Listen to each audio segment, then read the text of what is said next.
just start by saying like your name and exactly what you do? Sure. My name's Wayna. I'm a singer-songwriter. Okay. So, can you just explain to me how you started in music? Sure.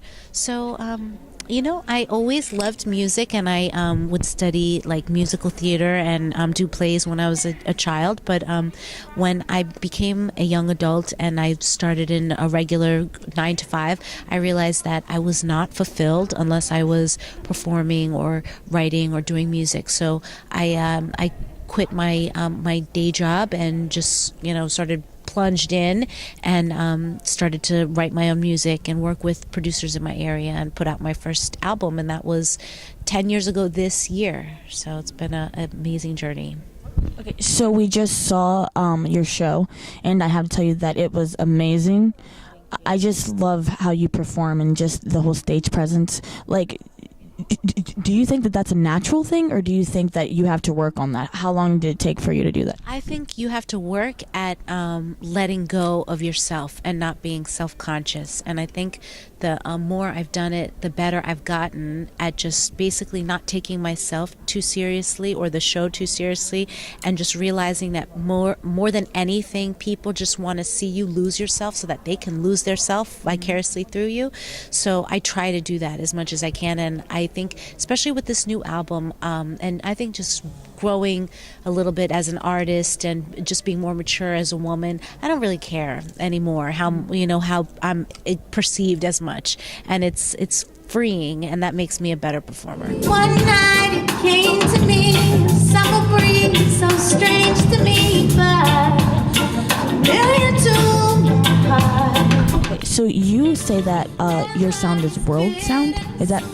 Can you tell me how that came about and how that came about? Yeah, so I did the album with a group of musicians I met in Toronto, and they're from all over the world. It's such an international city, and each of them brought their different cultural influences to the table, and at the same time we were in the city that really respected diversity, so there was an understanding of even cultures that weren't represented in the room, and we just sort of threw it all together, and it came out to be a mixture of world and soul and rock and reggae.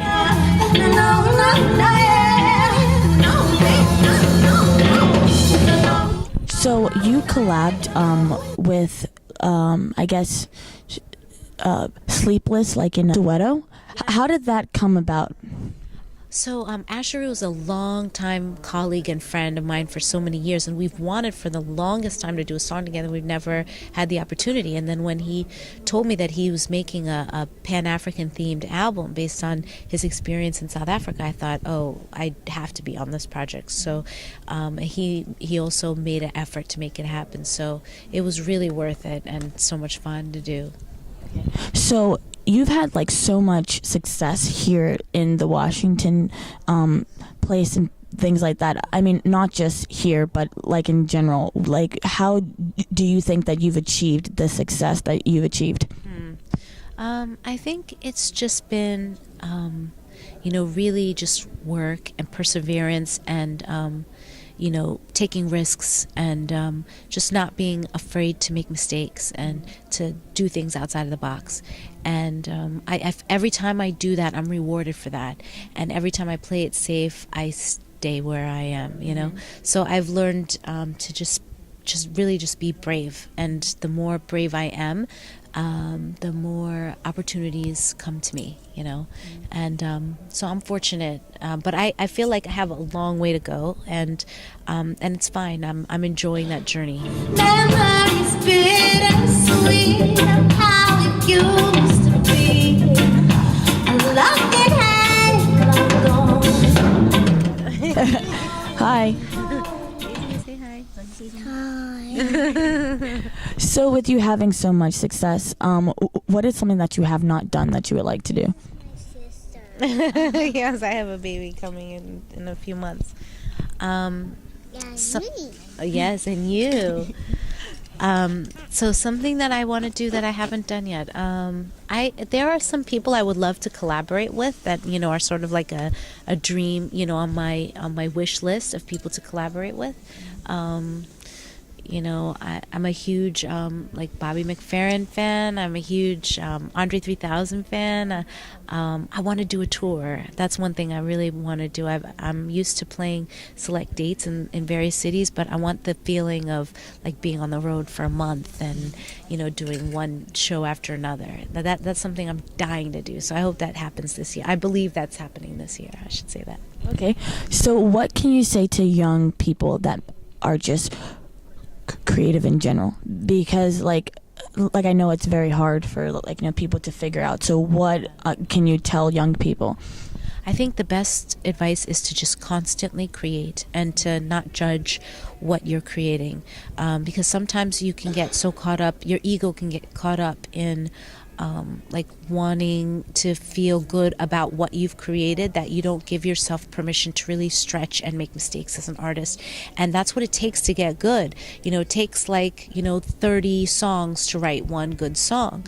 And if you don't give yourself permission to just explore and make mistakes and write bad stuff, then you're never going to get to the great stuff. And that's one of the lessons that I learned the hard way. I was such a perfectionist about everything I made, and I didn't realize that it wasn't the product that was going to be perfect. It was the creator that was going to be honed with everything I made. So I would encourage people to just give themselves the freedom to not judge themselves and to explore and experiment and just produce a lot of stuff. Holy heathen, wise men with the stars. You have a house that looks like the White House, apparently.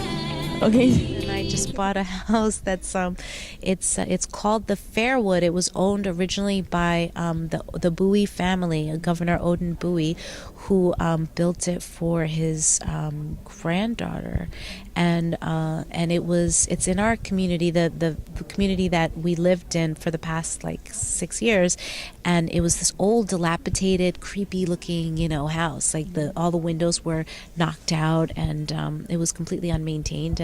But anybody who has an appreciation for architecture or history or character in homes could see that it's special. So my husband and I went through the process of getting it, and it took 2 years. There were so many people who were trying to buy it, and then the renovation process was supposed to be 6 months, but it ended up taking almost a year. And we just moved in, in August, and it's so incredible. There's a history and just a presence in the house, and and I feel when I walk into it, wow, I have to be the person that deserves to live here. I have to step up to to be worthy of this kind of. Because there were dreams and hopes and a vision that created that was somebody's dream home, and the fact that we get to step into that is really it makes me feel like they're almost passing on their legacy to us. So it makes me want to do even better in life and honor that legacy. Said all I long to tell her I felt just like. So something that you would like your fans to know.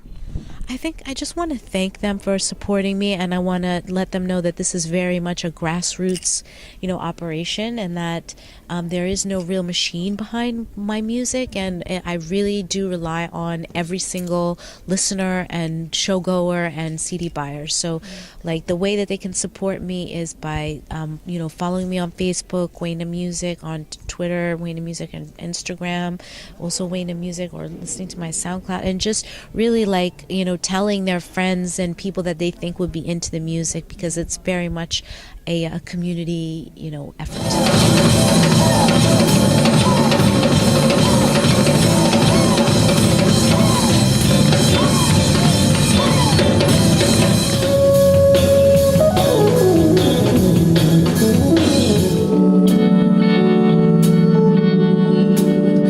It's so sweet.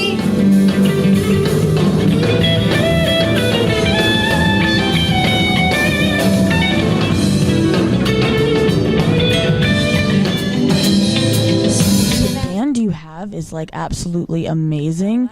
So how did you find the people that you're playing with, and who exactly is playing with you? Because they were amazing. Sure. Okay, so it was Biscuit Bynum on drums, Dennis Turner on bass, Hope on keys, Robbie McDonald on guitar, and Precious on vocals. And they're really like the production manager at the Kennedy Center was like, I've seen all these people before because they play with so many different artists in the area, and I've seen them around, but I was like, they're the best of the best. And I know that